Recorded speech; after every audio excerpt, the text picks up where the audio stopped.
Well, howdy there, Internet people. It's Belle again. So today, we're going to talk about Ukraine, Russia, and provide an update on the whole thing because it's still ongoing. So top line, at time of filming, Ukrainian forces are still advancing into Russia, though they seem somewhat slowed down by reinforcements Russia has brought up. The advance has surpassed everybody's expectations, and Ukraine has taken more Russian territory in about a week as Russia has taken from Ukraine since New Year's. It has been so successful that Ukraine is now making moves into the neighboring region of Belgorod. No thunder runs yet, but we'll keep our eyes open. Russia has pulled troops and diverted air power from the lines in Ukraine to new lines in Russia. There are reports that Ukraine is running an air campaign of its own related to the advance into Russia. The Ukrainians are reportedly using Su-27s, which are older Soviet planes, to launch in support of the advance. It appears that both Russian and Ukrainian pilots are doing a little treetop flying to avoid air defense in the area.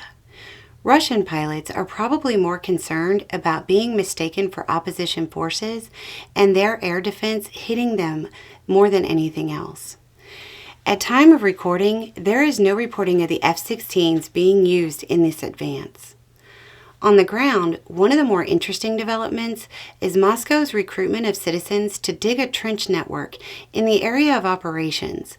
There are online job postings offering $1,600 to $4,000 to dig the trenches. The trench network being built by Russia is miles from the line in Kursk. This looks like the Russian military creating a prepared fallback location, in case they can't hold where they are. Some are reading this as Russia's plan to eventually just fall back and allow the Ukrainians to take another large section of Russia. It's possible, but I'm sure Russian command would prefer those trenches not be used. If their plan is to voluntarily fall back and willingly cede control of the territory to Ukraine, it indicates that the Russian military is worse off than anybody thought. On the Ukraine side, they're digging trenches as well. Their trenches could mean two things. One is that it's an indication that they plan to stay and try to hold it. The other is that they are preparing defensive positions to cover the withdrawals of the main body if the time comes. Russian residents in the affected region are asking the government for help. Putin, being the wise and generous leader that he is, has offered them a government payout. It's worth $110. From the Ukrainian standpoint, their special military operation really couldn't be going better. Even the most optimistic assessments from day one have been exceeded. Ukraine has even hinted at the idea of creating a buffer zone out of the territory. From Putin's standpoint, it's a global embarrassment and a domestic disaster. Globally, prior to his elective invasion of Ukraine, Russia has been seen as the second best army in the world, maybe third. Shortly after the invasion, the joke became that Russia was barely the second best army in Ukraine. Now the joke is that it's not even the second best army in Russia.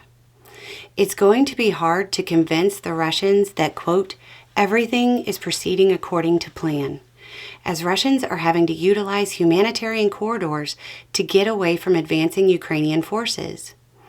Putin knows that this is a massive failure across the board and knows that he'll be blamed if he doesn't find somebody else to blame.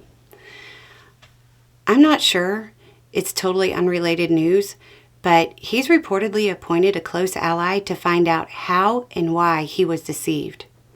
Colonels and above who are somehow connected to the defense of this region are probably weighing whether or not capture by Ukrainians would really be that bad. Somebody is going to pay for Putin's failure of leadership, and it won't be any of the people truly responsible. I'm just saying, if they have good intel and come over willingly, the Ukrainians would probably be very receptive. Anyway, it's just a thought. Y'all have a good day.